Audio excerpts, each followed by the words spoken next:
Hello, Keith Rucker here at VintageMachinery.org. So today we're out at the Georgia Museum of Agriculture and their steam-powered sawmill, and I thought we'd go through the process of firing up the boiler, getting our steam engine running, and kind of go over a little bit of the basics of using this 1890's DeLoach steam-powered sawmill that we run at the Georgia Museum of Agriculture. So the sawmill itself, again, was made in the 1890's by DeLoach out of Atlanta, Georgia. It's an old-style sawmill, and quite honestly, a lot of the newer sawmills out there are quite improved over this model, but it is time period for the museum that we're representing here, late 1800s, early 1900s, and it also was made in Georgia, which is another important reason why we chose to put this particular sawmill here at the museum.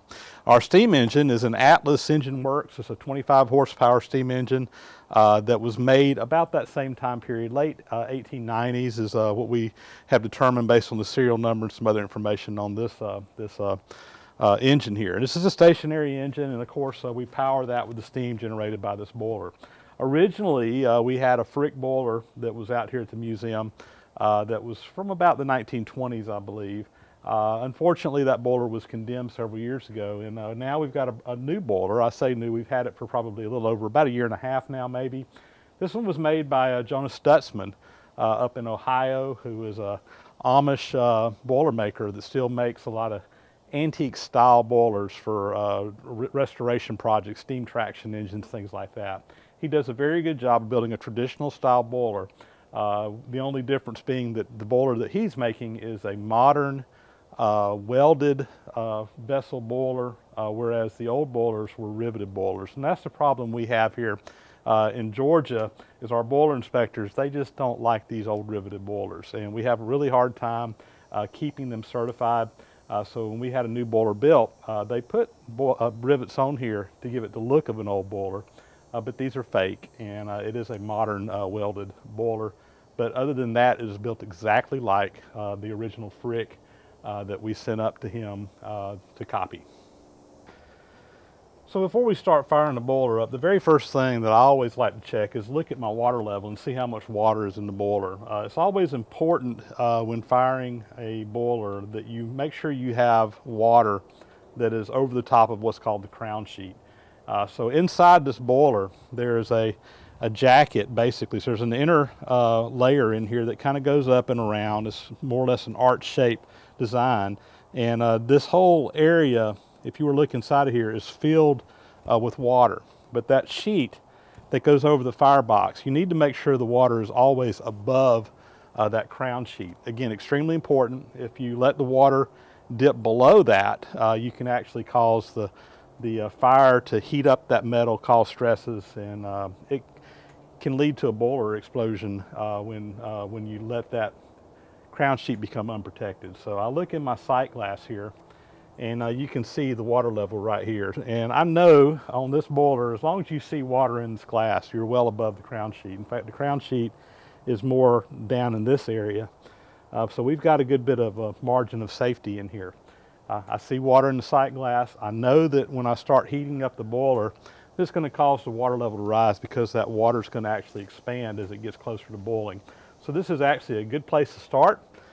So we're going to go ahead and get started with the fire. I've shoveled in a bunch of pine cones in here to help get the fire started, just because they burn really well, they light very easily, and they burn quick but hot. So let's see if we can get the fire going in here.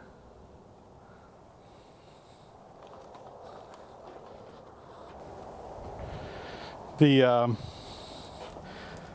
pine tar in those pine cones, the gum or whatever, the rosin in them, once you get them lit, like I said, they burn very fast, very hot.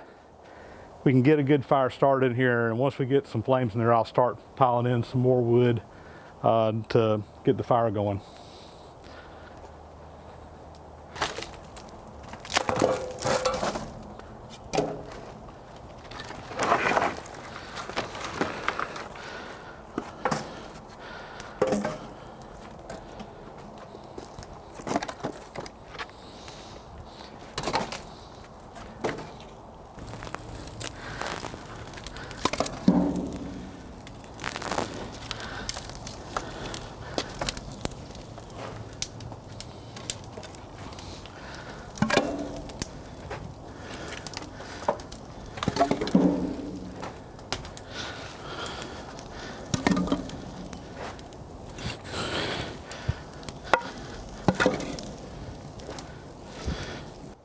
while our boiler is heating up, I take the opportunity to make sure our engine is oiled up real good.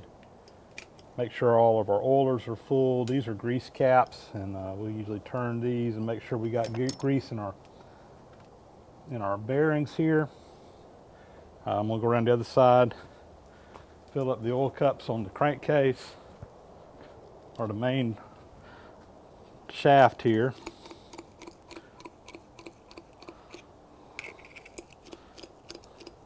Oil is your friend. Make sure this machine stays well oiled.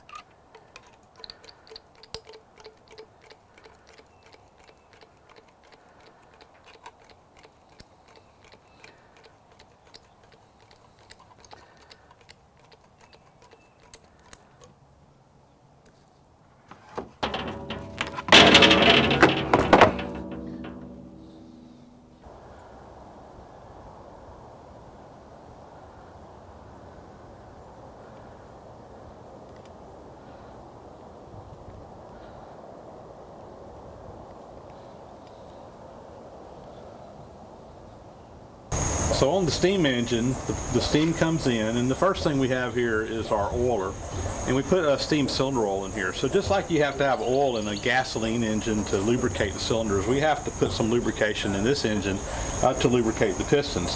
But instead of having an oil pan that just splashes up on there, the way it's done on a steam engine is you actually inject the oil into the steam itself, and the steam has the oil in it, and that's what lubricates everything.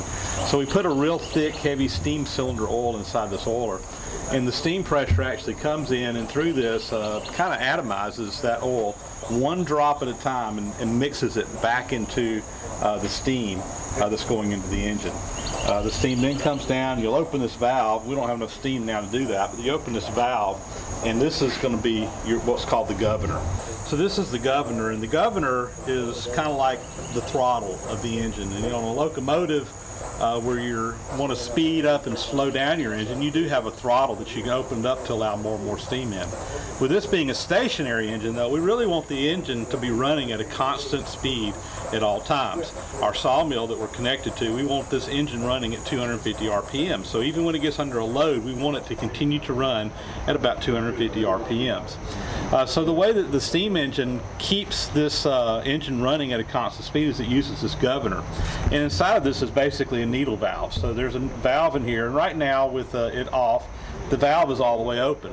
But when the engine starts turning, it will turn this pulley down here.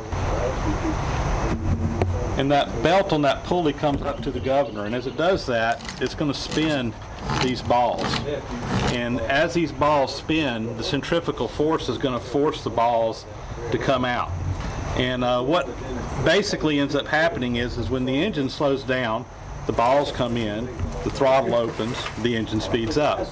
And when the engine speeds up, it gets to a certain place, and so you adjust this for the speed you want, and when it gets there, the balls stop. So it's constantly trying to keep these balls in the same location. But when you put a load on the engine, you'll see these balls move up and down, and what that's doing is opening and closing this valve, and it keeps it running at a constant speed. And that's the whole purpose of the governor.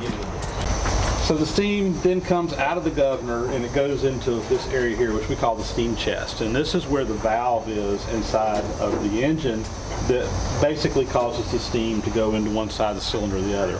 There's a slide valve in here. It's connected to this rod, which is on an eccentric that's on the main shaft. So this rod is basically just going back and forth.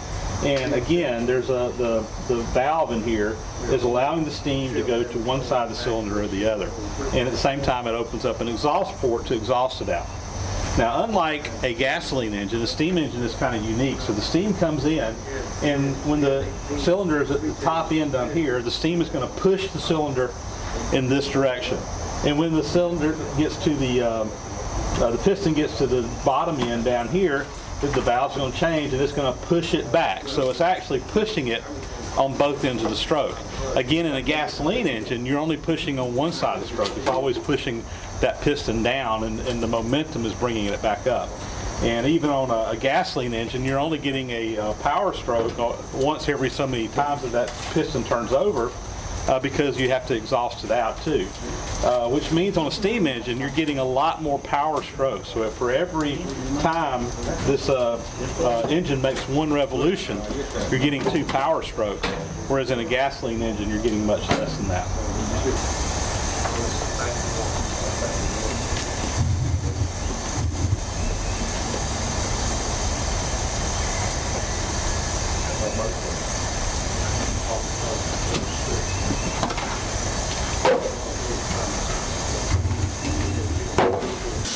We're starting to get some steam up over here, and what I've done now is I've opened up these little valves on the cylinders, and we're just basically draining all the water, all the condensation that gets in this engine.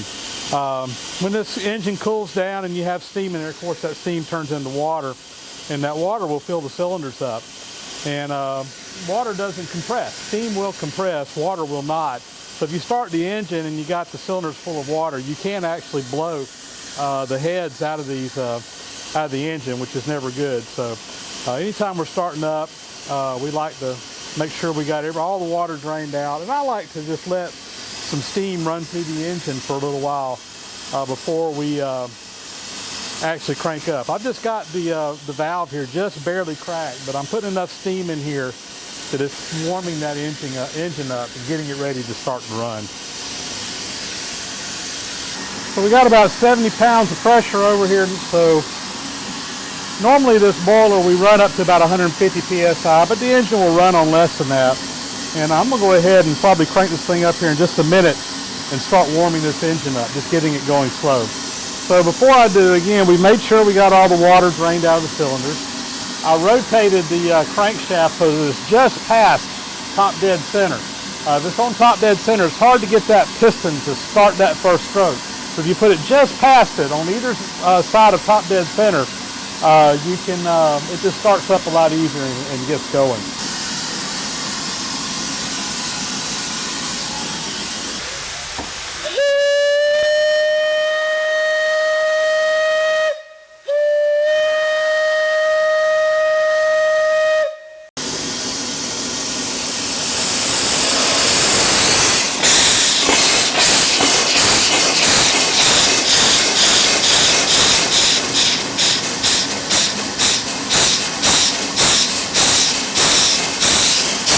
Once we got all the water blown out of the cylinders, we'll shut these little cocks. And again, I want to just start up by running the engine kind of slow. Let it warm up.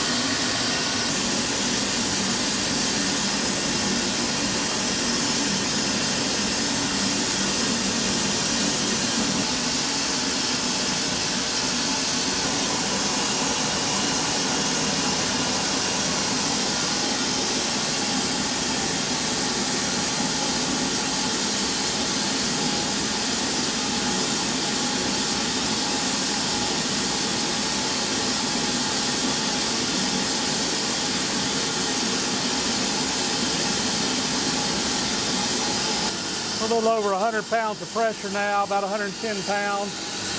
We're ready to get this engine going good.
The sawmill that we're using out here at the Georgia Museum of Agriculture is made by the DeLoach company out of Atlanta, Georgia. It was, we believe, made in the late 1800s and the 1890s. This company was in business at that time, and based on the evidence that we've been able to find, we believe it's from sometime in the 1890s.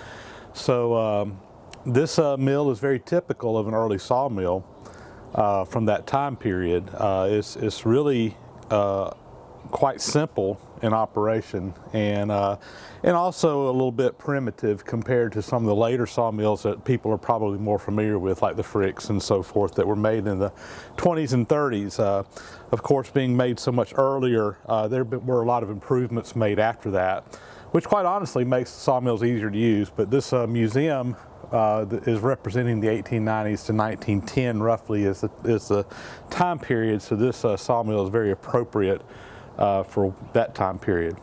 So the power comes in from the steam engine on this belt right here, and it comes down and spins this big pulley here, and it's on a 2-to-1 ratio with the steam engine. The steam engine is set on about 250 RPMs, which has, of course, the sawmill here running at 500 RPMs. Let's zoom you in here so you can kind of see the powertrain here. So again, the main drive is coming in here. The main belt is turning this one arbor, and the sawmill blade itself is set up on a direct drive here. So it's just spinning the sawmill blade at 500 RPMs right here. The interesting thing is this plate here, and off of that plate there are two line shafts that make 90-degree angles, and the way that the power is transferred here is this is just a flat disc, and we've got a paper pulley here that comes in contact with this, and the friction basically is going to turn this shaft and the shaft over there. The outboard shaft, the one over here, is powering the sawdust chain, so it goes down up underneath the bottom. There's a chain that pulls all the sawdust out and puts it on a pile back behind. Whereas this one is coming over and comes to another disc, and this is what powers the carriage. So some of you guys that subscribe to my channel might remember this whole mechanism, because we actually rebuilt this in a previous video where we had to put new clutch material on this. But this is really kind of the ingenious part of this particular design. Again, we got this flat plate, and you got this paper pulley here, paper clutch, that is just going up against this pulley, and the friction from this is what's driving this shaft here. And it goes down to a couple of gears that reduce the speed down, and finally to a rack and pinion system that basically moves the carriage back and forth. But the neat part about this is that the way in operation, you basically pull this out, and you can slide this paper pulley forward and backward on here like such. And what that does is it basically allows you to control the speed and the direction of the carriage. So in the very center here is basically this pulley's not turning at all, but as you go forward, this plate's turning in this direction, and that's going to turn the pulley in the direction that's going to feed the sawmill carriage. As you move out, the surface speed of this plate is going to increase the farther out you go. So that's going to increase the speed of the carriage just by sliding it out. And then if you go back the other way is reverse. That reverses the carriage and brings it back the other direction. So this whole design right here was actually patented by DeLoach, I believe in the late 1800s, and this kind of a clutch system was used in many things over the years. In fact, probably most people recognize this clutch device as using old snapper lawnmowers that were made up through probably the mid 1980s or so. This same type of a mechanism was in there to control the direction and speed of that lawnmower using a variable speed by moving back and forth on a plate like this, on a disc. So the lighting in here is not great, but I wanted to go ahead and try to give you guys a look at the actual carriage and the feed works here as far as being able to move the logs in and out. So if you look, we have two of these stanchions on here and the bottom piece here. This is where the logs will roll up onto and sit. There's a little spike looking piece that we call a dog that actually pinches the log down, and there's a little weight here and kind of a little rack and pinion type system that you can move this up and down and cinch that log down in place. So once you get the log in place, what you need to do is you need to be able to pull it towards you to feed it into the blade of the sawmill. And you want to be able to, of course, see how much you're pulling it in each time. So if you look on the back of this, there's actually a scale on the back of that stanchion in inches, where you can see basically how far you are from the back of this of the stanchion here. So if you need to cut an 8x8, for example, your last cut, you would want to be on 8 inches. Now, a sawyer, as he's operating the sawmill, he has to be able to do math in his head, and he kind of has to be able to figure out ahead of time how he wants to cut that log. So of course you put the log on, the first thing you're gonna do is come down, face off one side of the log, get a good good flat face. You'll roll that flat side down so that it's on the bottom, and then you'll come in and you'll cut the next side and you'll square it up. From that, you'll roll the log again so that you have a square side on the back, square side on the bottom. Again, you get a square side again, and then finally you'll roll it over to get the final square side. And during the whole process of doing this, you may be pulling off boards to get kind of down to what you're looking at. So if a sawyer knows what he's cutting, he can kind of plan ahead, and he kind of has to figure out when that log first gets on there roughly how he wants to saw it, how he wants to do it, and how he wants to cut it. And really the only way to learn how to do that is just by getting out here and doing it. It's something that you just get an experience for. But as you're doing your cuts, you have to take into account not only the thickness of the board, but you have to also take into consideration that every pass of that saw blade is removing 1/4 of an inch of the wood. So let's just say you're cutting 2x4s.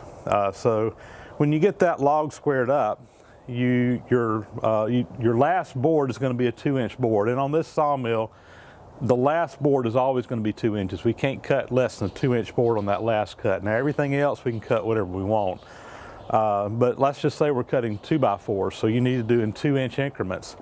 So the last cut is going to be 2 inches, but instead of the next one being 4, it would need to be 4 1/4, because we got to have the 1/4 inch for the saw blade. The next one you need to add another 2 1/4 inches. So that's going to be 6 1/2, and then 8 3/4, and then 11 inches. So you kind of have to just count that out, and you kind of have to plan ahead, and you have to basically get the sawmill set up or make your cut so that you end up with what you want. Your last cut is kind of what you have to start off of, and you have to plan that out ahead of time.